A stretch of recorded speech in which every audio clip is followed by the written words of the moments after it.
breathing. You can call me Mrs. Wall para mainumduman. Now, background, na-life insurance employee for 17 years, but now full-time siya rin na phenomenal products lifestyles. Ano naabot ko sa lifestyles? Una, pasalamatan ako ang lifestyles for creating the best product. Second, of course, to my mentor, Global Marketing Director, Ma'am Peng Mendoza. And hindi lang na, grabe, I was suffering severe asthma before. Nagka-asthma ko at the age of 22. Yun ang doktor mo, wala na cure, pero namali ang doktor. Why? Because I took the product, karon 11 years na ni single attack sa asthma, wala na mga ilaw.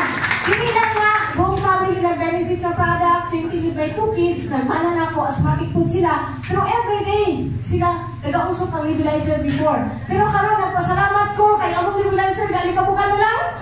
Wala kayo kabalog, asan na? O, di ba? Pero ang pinaka-the best is, ang akong husband, ang pinakadugay nag-inom sa product. Kaya painuman ako siya gintra, mupalibad siya, yung siya nga, kamulay inom anak, kay kamulay masakiton. Wa ako na doon siya sakit. Pero kamalo ba mo mas grabe ang yung sakit? Kaya duhaon din ako kakapot o gulit, dinagin mo tindog. Wala mga tawagan mo.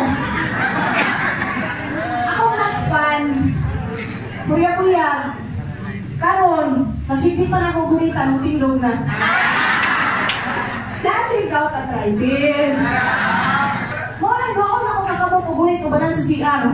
Karon, grabe, because of lifestyle product, 1 month lang siya nag-ilong sa Intra-Nutrient Fiber Life. Karon di lang matindog, labyog pa. Ang tiil. Diba?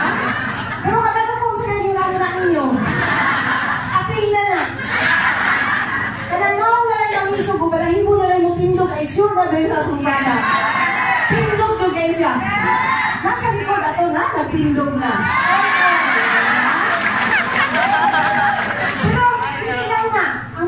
Grabe ang blockbuster story talaga sa family. My mother-in-law diagnosed stage 3 colon cancer. That time, gitaringan siya sa doktor of 2 months to live.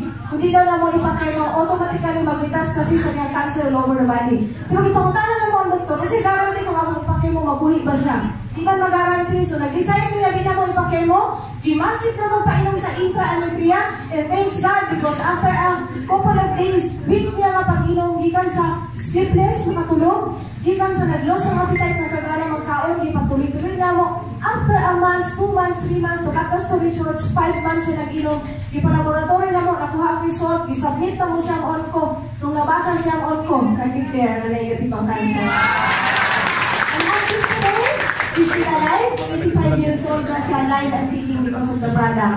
So sa among mga guests, katuwa pa na kainom, ayaw mo ulit, na di mo